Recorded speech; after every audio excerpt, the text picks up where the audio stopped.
Good evening and thanks for joining us tonight for 23 ABC News at 6. I'm Jessica Harrington. Tonight's top stories. As the COVID-19 outbreak is forcing most public services to go online, we take a look at how foster families and social workers are adapting during the ongoing pandemic. Allison? And you can expect those spring-like temperatures to continue through at least Saturday, but wet weather returns early next week. I have more details on your full forecast when 23 ABC News at 6 starts right now.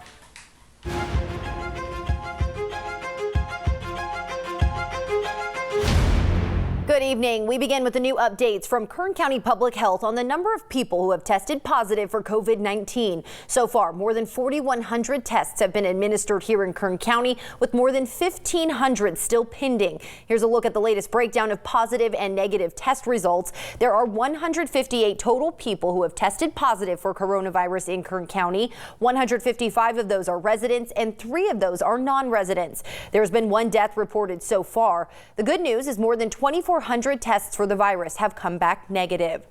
Taking a look at the breakdown for the cases by region in Kern County. According to Public Health, there are 70 positive cases in Bakersfield West, the largest amount of all the regions so far. 43 in Bakersfield East, 31 in the Valley region, 6 in the Mountain region, and 5 in the desert.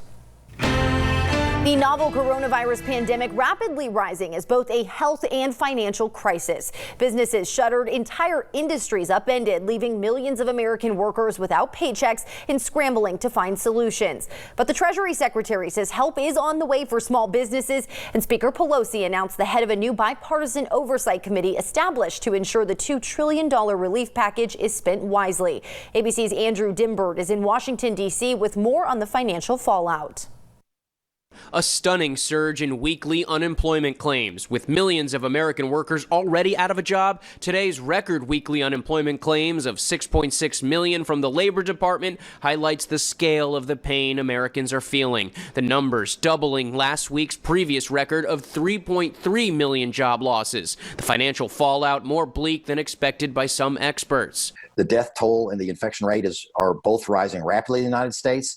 So we're in a troubled time. It's not like we're winning the war now. After President Trump signed into law that sweeping $2 trillion stimulus package to help struggling business owners and laid off workers, actually receiving those benefits is proving to be another battle. This is probably going to be about my 30th time calling today. Unemployment phone lines and websites are crashing around the country, overloaded by the volume since the outbreak. Welcome to the New York State Department of Labor. New York, one of the hardest hit states, has seen telephone calls to the Department of Labor increase 16,000%, and web traffic is up nearly 900%. Back in the nation's capital, House Speaker Nancy Pelosi announcing the creation of a coronavirus crisis committee to oversee stimulus spending. The panel will root out waste, fraud, and abuse. Unforeseen consequences of COVID-19 being felt far and wide. In Wisconsin, dairy farmers forced to dump surpluses of milk. All this pride, all this time, and we're just dumping it down the drain. Health and financial forecasts leading to a higher demand for wills. Experts telling ABC News will requests, even by those who are not senior citizens, is up 150% and could balloon to over 200% this week. But a new lifeline for small businesses about to be launched. Treasury Secretary Steve Mnuchin says a paycheck protection program for small business owners should be up and running by Friday, aimed at saving jobs. You use this to pay your workers. Please bring your workers back to work. If you've let them go, you have 8 weeks plus overhead. This is a very important program. And just to put these unemployment numbers in perspective, a few short months ago, before the COVID-19 outbreak, the unemployment rate in the U.S. was 3.5%, a 50-year low. Andrew Dimbert, ABC News, Washington. Meanwhile, layoff notices were sent to employees of several local companies, all due to the COVID-19 concerns. Today, warn letters were released to the following businesses. One to Levees at Mammoth Mountain Ski Resort, outlining that as of today, the business will be closed temporarily. No employees will be terminated, but they will experience either a reduction of hours or a temporary suspension. More letters were sent to Bill Wright Toyota, North Bakersfield Toyota, and Bill Wright Scion Toyota, outlining they will lay off 50 or more employees. That went into effect on on March 31st. Finally, another letter was sent to Clinica Sierra Vista. All letters making reference to, quote, unforeseen circumstances brought on by the outbreak of COVID-19. For more information and to read the letters in full for each business, just head to our website, turnto23.com. As people are asked to stay home, resources are having to go virtual. One of those, home check-ins for foster families. 23 ABC's Daniela Garrido spoke with a new foster mom on how she's dealing with the changes. The role of social workers across the country is changing as foster system prepares to stay at home. Our typical role is to be out in the homes of our foster families, making sure that the needs of the kids and the families are being met. And really being on the front lines of assessing on a regular basis how they're doing, what their needs are in terms of mental health, education, things like that. Families who recently fostered may be the most vulnerable during this time. A local foster parent recently fostered 2 of her 3 teenagers only a couple of months ago. They're like, do you know when do you think this is going to be over? I mean, this is new to us. Did you ever go through this, Mom, in your time? I said, no, we're all going through it for the first time. Social workers at Kern Bridges have been doing their monthly visitation calls through virtual calls. What we're finding, though, is that in some ways, talking to someone on the phone or doing it through FaceTime or Zoom or something like that, people kind of feel more comfortable when they're at home. And because it doesn't feel formal and because it doesn't feel like an interview or something. Once they FaceTime, they check out the house. The kids are walking around with their phones. Look, this is my room. This is the way our pantry looks. This is the way our refrigerator looks. An average of 1,400 kids are in foster homes in Kern County, and due to the shelter-in-place order, many of them are being restricted visitation from their biological parents. One of the things I do worry about a little bit is that kids in foster care typically have in-person visitation with their biological family on a regular basis, sometimes once, twice, 3 times a week, and those, of course, have all been canceled. According to the director of Kern Bridges, if you're interested in fostering, this might be the perfect time to start the process, a process that typically takes 3 to 6 months. This is actually a great time to apply to be a foster parent because for some people, for a lot of people, they found themselves with extra time at home.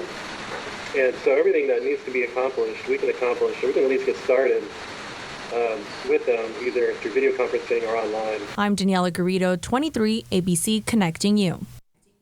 Social workers continue to do their monthly visits, but it's in a different way now. Typically, the agency provides foster families with resource classes, which of course have now been canceled. They are now working to bring those virtually for new parents.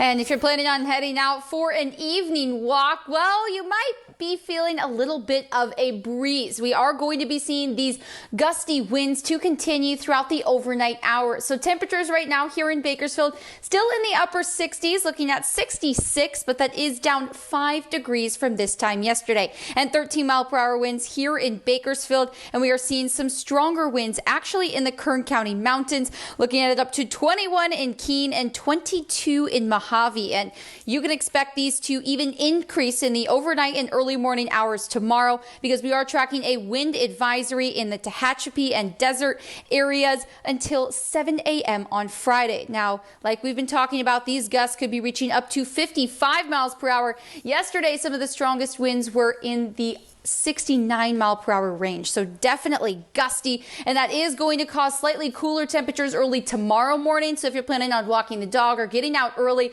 you can expect those overnight temperatures in the 40s, but with those clear skies. But let me tell you, those temperatures will continue to rise through at least Saturday, but we do have wet weather on the way. I have more details on that next big storm system coming up next.